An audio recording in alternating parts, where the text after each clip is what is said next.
हमने बाजू वाला क्लिनिक रेंट पे ले लिया एंड देन उसको अच्छा खासा हम चला रहे थे और एक्सपेंशन के प्लान्स ही बना रहे थे कि हमको टेनेंट का फोन आ जाता है कि मुझे ये क्लिनिक 2-3 महीने काम किया और तीसरे महीने पर मुझे मेरे बॉस ने निकाल दिया। Hi friends, welcome to my YouTube channel जिसका नाम है हम सब में हीरो। कहते हैं कि जो इंसान मेहनत करता है वो अपना इतिहास बदलता है और देश का भी इतिहास बदलता है। इसी पॉजिटिव थॉट के साथ हम अपने न्यू गेस्ट से मिलते हैं। कैन यू गेस वो किस प्रोफेशन से होंगे? लाइफ में कभी भी कुछ फिजिकल प्रॉब्लम आता है तो हमें उनके पास जाना ही पड़ता है। Can you guess it? Can you guess it? चलो आपको मैं सीधा मिलाता हूँ। Yeah, I do this all the time. Go wake up in the morning, go get a state of mind. I done feel so many times, but I gotta keep trying. I ain't giving up, nigga, put it all on the line. Hi Dr. Manisha, how are you? Good sir. Welcome to our platform जिसका नाम है हम सब में। या welcome. सो आप जानते हैं इस चैनल का तो मकसद यही है कि आपने आम लोगों को मोटिवेट करना है। तो स्टार्ट में सबसे पहले आप अपना बताएंगे बैकग्राउंड, फैमिली, आप कैसे थे बचपन में और स्कूलिंग कहाँ से की है, इसके बारे में।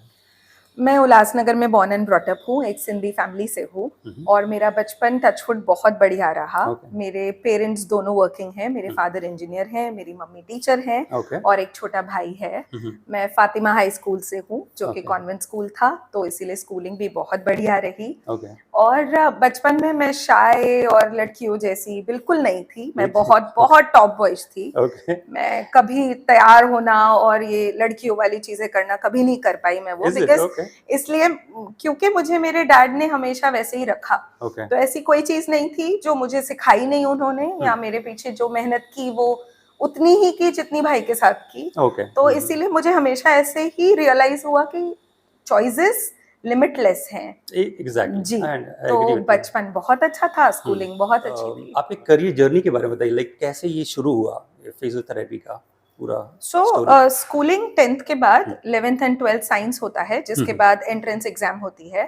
वो सीईटी होता था हमारे टाइम पर, दिस इज 15 years बैक। तो फर्स्ट ईयर सीईटी का एग्जाम देने के बाद जब मुझे मार्क्स आई तो मुझे कहीं एडमिशन नहीं था, बिकॉज मार्क्स बहुत अच्छी नहीं थी, because I was very average in school.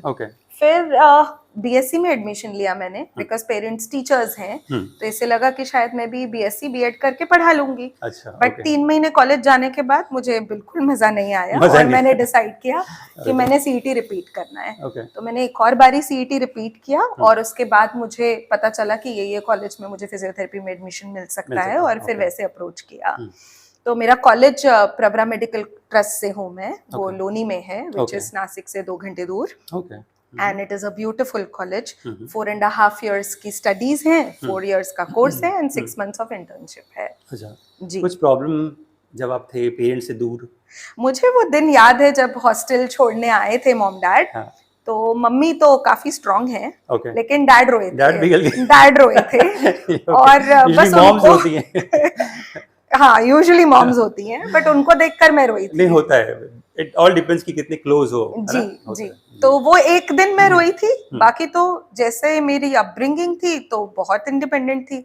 तो हॉस्टल में एज सच अकेले रहने की दिक्कत है। रैगिंग कॉलेज में? हाँ, ये रूल है एक्चुअली, जब आप फर्स्ट ईयर में होते हो तो आपसे सेकेंड ईयर स्टूडेंट्स रैग करते हैं, बट वो इतनी विगरस नहीं थी क्योंकि काफी रूल्स रेगुलेशंस आ गए थे। जी, बट हॉस्टल में जब आप रहते हो तो आपके बिगड़ने के चांसेस बहुत ज्यादा होते हैं, बहुत ज्यादा होते हैं। मैं भी रह चुका हूँ हॉस्टल में ना, तो बिकॉज कोई है ही नहीं आपको कंट्रोल करने के लिए वहाँ। सो हॉस्टल में जो एक ही चीज आपको बचा सकती है वो है आपकी कंपनी। तो इस चीज में मैं बहुत फॉर्चुनेट रही कि जो मेरा फ्रेंड सर्कल था, हम 5 लड़कियां थी, तो वो चारों लड़कियां बहुत बहुत अच्छे थे। तो इन 4 सालों में जब मैं पेरेंट्स से दूर थी तब बहुत इजीली आदतों में और भटकने में बहुत इजी होता है। हाँ, वो तो है। तो एक ही चीज आपको दूर रख सकती है, वो कंपनी है। कॉलेज के 4.5 साल पास होने के बाद मैं ब्रीच कैंडी हॉस्पिटल में थी फॉर अ मंथ। तो वहाँ हॉस्पिटल में रहकर और बहुत नामचीन डॉक्टर्स के साथ काम करके बहुत सारा सीखा। उसके बाद लोकल एक उल्लासनगर क्लिनिक था जहाँ मैंने जॉब के लिए अप्लाई किया और वहाँ मुझे जॉब मिल गई, जो कि मैंने 2-3 महीने काम किया और तीसरे महीने पर मुझे मेरे बॉस ने निकाल दिया। अरे ठीक, बॉस के निकालने पर फिर कुछ और था नहीं करने को, तो मैंने शादी कर ली। ठीक, शादी जुलाई में शादी की एंड मेरी लव मैरिज है. Okay. तो जुलाई में शादी की and September I conceived my first baby. Okay. और November was the time when my husband encouraged me कि अब क्या करना है. तो आई सेड अब काम कर लिया हॉस्पिटल में, एक क्लिनिक पे काम किया, अब अपना क्लिनिक ओपन करते हैं. He said, ठीक है, मैं पूरा सपोर्ट करता हूँ. तो मैंने 3rd मंथ ऑफ प्रेगनेंसी में मेरा फिजियोथेरेपी क्लिनिक ओपन किया. So that is how life care was actually born. Clinic open करने के बाद भी मेरे लाइफ का एक मोटिव हमेशा रहा that I don't have to stop learning ever. तो मैं हमेशा खोजती रही कि कौन से टीचर्स हैं, क्या सब्जेक्ट सिखा रहे हैं फिजियोथेरेपी के अंदर ही. Okay. तो वहां मैं डॉक्टर पद्मनाभन से मिली, जो कि फिजियोथेरेपी के गुरु हैं. He is in Bangalore. So he is my mentor since then. And जो भी अब मैं करती हूँ यहाँ पर, जो भी मैं अपने एम्प्लॉइज को सिखाती हूँ, जो भी मैं अपने कलीग्स को सिखाती हूँ, वो उन्हीं से आता है. ओके. सो डॉक्टर मनीषा, ये बताइए आपके इस फील्ड में क्या क्या चैलेंजेस आते हैं? कुछ भी, जो भी चैलेंज आते हैं प्लीज हमारे ऑडियंस को बताइए. सो चैलेंजेस 2 तरह के मैं फेस करती हूँ. एक, जब हम नए लोगों को लेकर आते हैं, नए डॉक्टर्स को जब हम एम्प्लॉय करते हैं, इंटरव्यूज लेते हैं, तो मैंने बहुत बारी ऐसे देखा कि ये जो नई जनरेशन इंटरव्यूज के लिए आ रही है सर, उनको इजी मनी चाहिए rather than thinking of learning and then probably money factor. Okay. जबकि जब मैं पास आउट हुई थी तब मुझे बस ये था कि मुझे कोई काम पे रख लो और मुझे सिखाओ. सही बात. ठीक. तो हमने कभी ऐसे सोचा नहीं कि हाँ मुझे ये पैसे ऐसे ऐसे अर्न करने हैं. तो ये एक चैलेंज है जो एक्चुअली आता है अब की जनरेशन के साथ. दूसरा, जब हम पेशेंट से बात कर रहे होते हैं, फिजियोथेरेपी ऐसा फील्ड है, ऐसा ब्रांच है जहाँ हम कोई मेडिसिन नहीं देते कि आपने दवाई खाई और आप ठीक हो गए. तो ये पेशेंट्स को कन्विंस करना कि जो हम आपके साथ कर रहे हैं that has to be a lifestyle change. So lifestyle को चेंज करना बहुत इजी नहीं है. तो वो कन्विंस करना एक्चुअली एक चैलेंज है. लाइफ में ऐसा कौन है रोल मॉडल जिसको देख के आप मोटिवेट होती हैं? गुरु या फैमिली में से कोई उनका नाम बताना चाहेंगे और क्यों वो रोल मॉडल है, उसके बारे में? मेरे रोल मॉडल मेरे डैड हैं. ओके. और उसकी वजह ये है कि मेरे डैड इंजीनियर थे, लार्सन एंड टूब्रो कंपनी में, वो एक मैकेनिकल इंजीनियर हैं. ओके. और एक टाइम था जब मैं शायद 7th-8th स्टैंडर्ड में थी एंड तब इंडिया में रिसेशन चल रहा था और लोग कंपनी से VRS ले रहे थे, वॉलंटरी रिटायरमेंट ले रहे थे. अब हम मिडिल क्लास फैमिली से, और उन्होंने डिसाइड किया कि उनको VRS लेनी है. वॉलंटरी रिटायरमेंट लेने के बाद जॉब सर्चिंग एंड करियर उनका जब सेट हो रहा था, ऐसी 2 दिवालियां मुझे याद है जब हमने नए कपड़े नहीं खरीदे थे और मैंने भाई को समझाया था कि नहीं, ये शायद टाइम नहीं है, जब हमने खर्च करना है तो शायद थोड़ा संभाल के चलेंगे हम. वो एक टाइम. और उसके बाद जब मैंने उनको टेक ऑफ करते हुए देखा and then he started teaching. Now he owns a coaching classes wherein he has about 400 to 500 students under him. And अब हम अच्छे खासे वेल सेटल्ड हैं. सो वो एक जो बात थी उनमें, to come back and to fight back, that is the reason that he is my role model and he'll always be my role. Perfect. तो डॉक्टर मनीषा, लाइफ में ऐसा कोई सिचुएशन या ऐसा टाइम था जब आप बहुत डिमोटिवेटेड हो गए थे, आप कुछ समझ नहीं पा रहे थे कि मैं कैसे सिचुएशंस बाहर हूँ, ऐसा कुछ था लाइफ में? बहुत बारी एक्चुअली. और क्लिनिक रिलेटेड और फैमिली रिलेटेड ही चीजें रही. तो जब मैंने क्लिनिक स्टार्ट किया था, विच वाज इन 2008, जो उल्लासनगर में स्टार्ट किया था, वहां पर एक छोटे से क्लिनिक से हमने स्टार्ट किया and then I delivered my first baby. और उन पूरे 3-4 सालों में, जब आपका बेबी छोटा होता है तब आप बहुत काम नहीं कर पाते. तो I used to see only 3 patients 4 patients in a day. और वो ऐसे ही सेंटर हम चलाते रहे. एंड उसके बाद डिसाइड किया कि हम उल्लासनगर से कल्याण क्लिनिक मूव करेंगे. उल्लासनगर का जो रेंटल सिस्टम है, कल्याण का रेंटल सिस्टम यहाँ है. तो वो एक चीज ने थोड़ा सा मुझे डरा दिया था कि जहाँ मैं 3 पेशेंट देख रही थी, उन 3 पेशेंट्स के साथ मैं कल्याण में कैसे सब कुछ मैनेज करूंगी. But somehow the husband no, he said मैं हूँ तेरे पीछे. टचवुड, मुझे आज तक कुछ लेने की जरूरत पड़ी नहीं है. बट जब कोई आपको, हाँ जी, जब कोई आपको बस इतना बोल देता है कि मैं हूँ आपके पीछे, तो आपकी हिम्मत और बन जाती है. तब मैंने कल्याण वाला clinic, which was 200 square feet का छोटा सा क्लिनिक, वो सेटअप किया. देखते देखते पेशेंट बढ़ते चले गए और फिर हमने बाजू वाला क्लिनिक रेंट पे ले लिया ओके एंड देन उसको अच्छा खासा हम चला रहे थे और एक्सपेंशन के प्लान्स ही बना रहे थे कि हमको टेनेंट का फोन आ जाता है कि मुझे ये क्लिनिक खाली करना है। ओके अब आप इतना इन्वेस्टमेंट कर चुके हो मशीन्स के ऊपर, एक्सरसाइजेस इक्विपमेंट्स के ऊपर, लोग आपको जानते हैं कि इस जगह पे आपका क्लिनिक है और आपका फुटफॉल एक सही चल रहा होता है। एंड तो वो एक रात थी जब मैं और मेरी कलीग हम एक्चुअली रो रहे थे कि ये सेटअप लेकर हम कहाँ जाएंगे और उतने रेंटल में हमको फाइनेंसेस मैनेज करने हैं, हमको स्टाफ मैनेज करना है, सैलरीज चालू रखनी है आपको। तो ये होता है दोस्तों, आप जब लीज में कुछ लेते हो और अचानक ही आपका ओनर बोलता है कि you have to vacate it, तो सिचुएशन बहुत खराब हो जाती है, स्पेशली व्हेन आप कोई बिजनेस या कुछ ऐसा सेटअप चल रहा हो, क्लिनिक चल रहा हो या सॉरी। जी जी जी, तो वो रात रोए और फिर मेरे जो मेंटर हैं उनसे बात की तो उन्होंने मुझे बस ये बोला कि तेरे पास रोने के लिए एक दिन है, तो आज रो ले जितना चाहिए एंड कल से तुम जगह ढूंढना शुरू करो। जब हमने जगह ढूंढना शुरू कर दी, हमको उस रेंटल सिस्टम में कुछ नहीं मिल रहा था।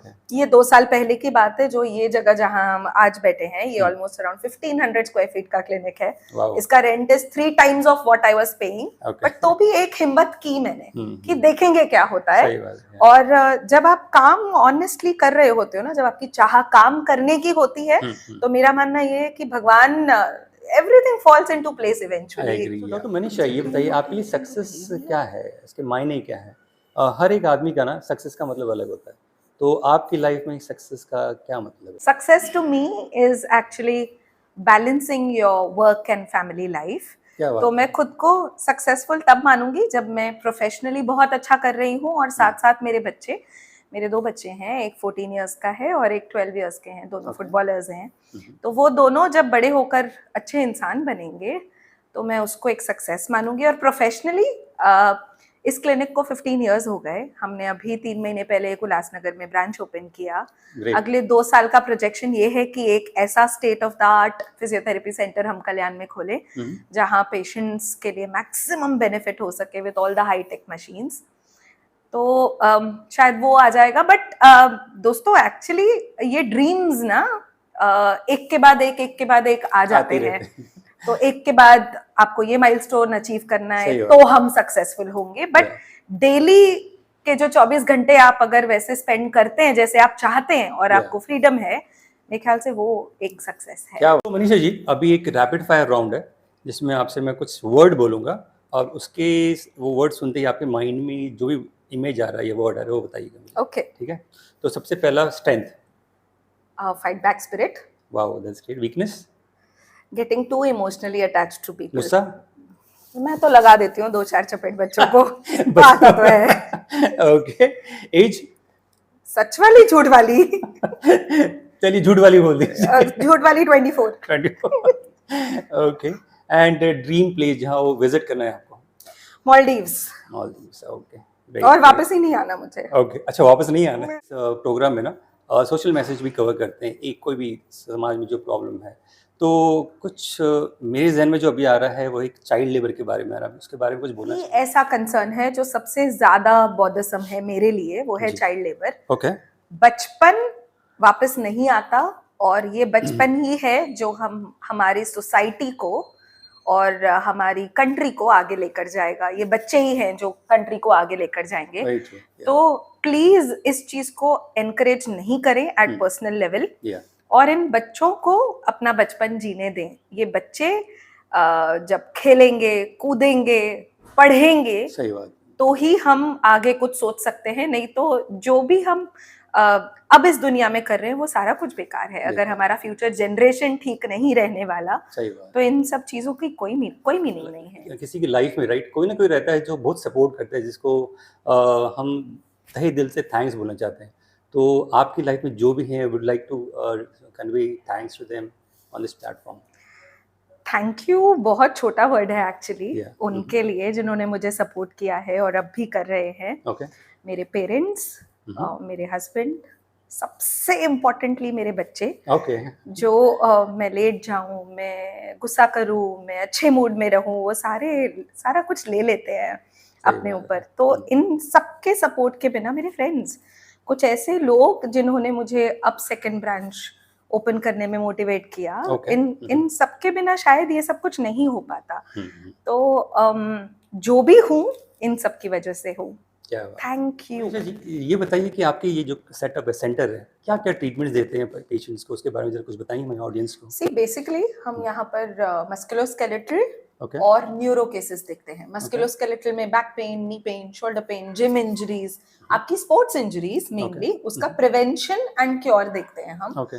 न्यूरोलॉजिकल केसेस जैसे paralysis, stroke, Bell's palsy, facial palsy, बच्चे पीडियाट्रिक न्यूरो केसेस, ये हम यहाँ डील करते हैं with the help of machines. Hitech machines है हमारे पास, असेसमेंट टूल्स हैं हमारे पास, और एक्सरसाइजेज एरियाज हैं। ओके जी। में ना अपनी ऑडियंस के लिए गेस्ट को बोलते हैं कि एक मोटिवेशनल गाना गा दीजिए, जो जब आप डिमोटिवेट रहते हैं तो उस गाने को गाते हो या सुनते हो तो आप मोटिवेटेड हो जाते हो, तो कुछ सुनाना चाहेंगे हमारे ऑडियंस को। ओके।